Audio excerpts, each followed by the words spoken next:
Hello. I'm sitting on the floor because I finally realized why some of these locks don't work for me when I'm trying to do them sitting at a weird angle.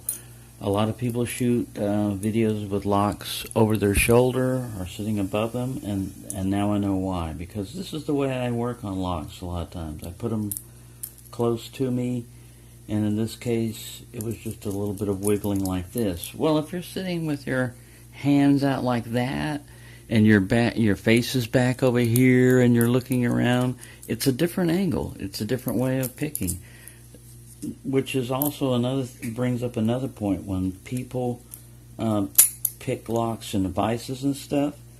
Maybe that simulates more like a door, what you would actually run into in real life.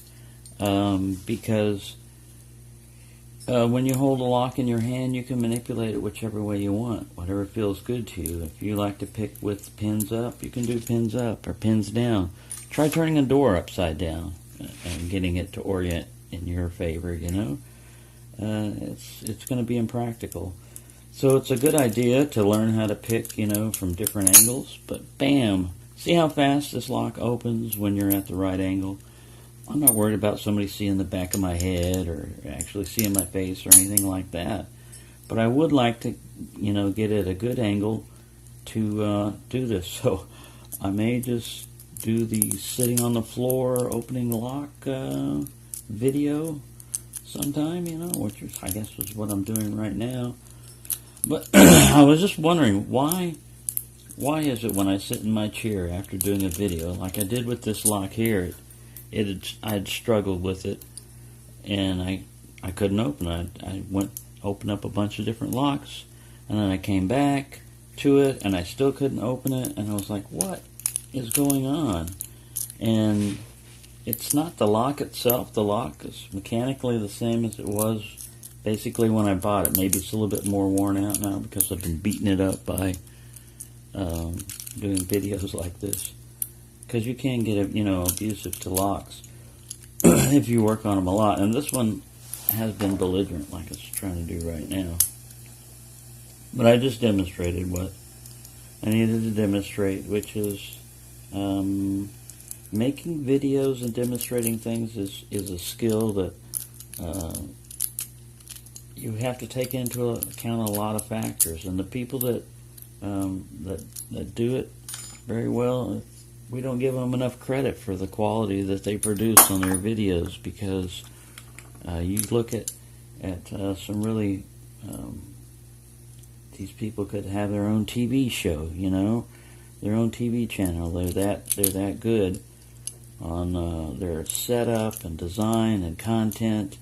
And then you got a bunch of amateurs like me that all I'm trying to do is just pass on the knowledge that I've gained, because this is really a very fun sport to get into.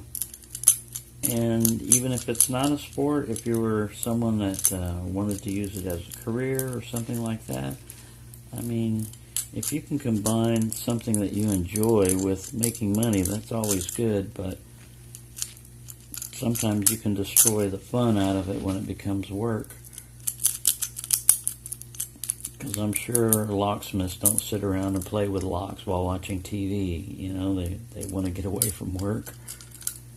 And to them, that would be work. I don't know. The theory didn't work on those last two, but there you go.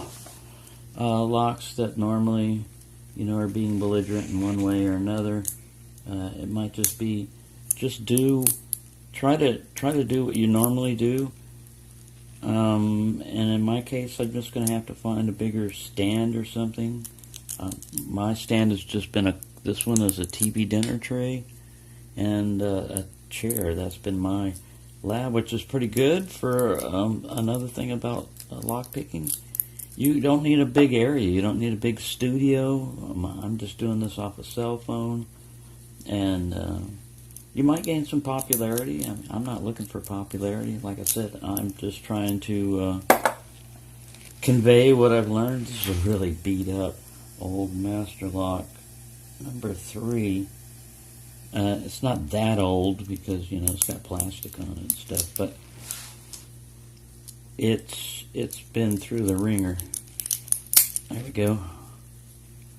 See, now that's how I would do it. I would just aim down and it would open up.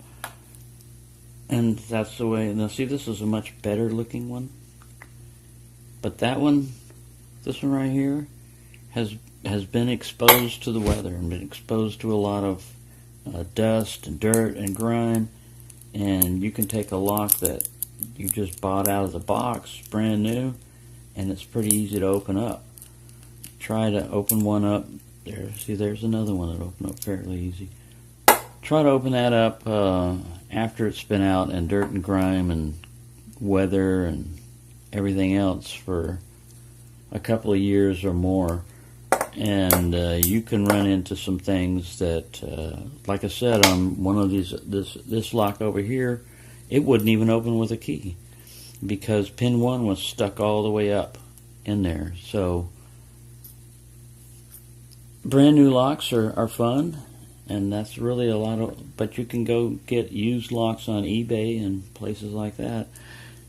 And I'm going into 6 minutes on something that should have only taken like maybe 6 seconds. Maybe I'm exaggerating there a little bit. Now, this is not my normal tension wrench. It's just a Z wrench that I found lying around, and it's a wide one. Bam! Wow, look at that. So let's beat up on Master Lock number 5 again, because it gets to gloat so many times in so many videos. I'm just recocking it and making sure I got the core set really well. And this angle right here that I'm on is not too bad. It's just pretty close to what I normally would use. And this is a little bit bigger in your hand if you're used to tensioning. I have the thing up. You can try upside down and right side up, but you saw earlier I was just opening this like crazy, and now it's trying to shoot my theory out of the water. Perhaps, here we go. I didn't want him to sit there and gloat and say, "Oh, I'm tough under fire and I beat you." No. Also, what I do is, you know, locks that didn't open up for me on video, those are the locks I'm going to be carrying around today, you know, and messing with, and just keep practicing and practicing and practicing. This one, the difficulty is in, for me, is really in the tensioning. You have to put a lot of tension, and we're always told in videos most novices have no problem putting excessive tension on something, you know, 3 or 4 fingers on there. Whenever I do 2 or 3 fingers, it's just to increase my feel a lot of times. I'm distributing the weight over the fingers rather than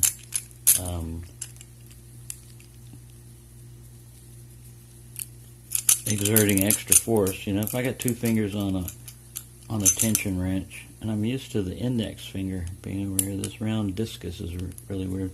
I like these kind of locks to mess around with. This is a Brink R60. They make a, he's got a bigger brother out there. It's only 4 pins. It opens up in a variety of ways. I don't know why it's being belligerent right now, just to gobble up time, I think. It's not because I'm at an awkward angle, because now I'm sitting on the floor. It isn't too awkward for me to sit on the floor. Alright, be belligerent, Brinks. You're just going to get carried around. Also, if you're carrying these around, these are kind of nice and flat and smooth. So I'm going to be carrying this around with me today and playing with it. I always like to have one lock handy and at least one set of lock picks with me for when you need a lock fix. You know, you're just sitting there and you're bored and you're thinking, man, I wish I had a lock with me so I could work on it. This time, instead of being wasted, would be spent doing my favorite pastime, my favorite hobby, which is opening locks. And instead, I'm in this doctor's office and I'm waiting and I'm looking through magazines that I don't really want to read and never would read, but I'm bored and my cell phone's dead. Ha, ha, ha! Take that, Brinks. There you go. So, that's all I want to demonstrate on this one is, the older you get, the harder it is to get up without making noise. You can get down pretty good. I can get down with the best of them. Getting up might be a different story. I'll still do this from time to time. You know, I like this format. I've learned how to lean over a little bit. But there you go. That's just a little quickie on positioning your camera, I guess, or positioning yourself.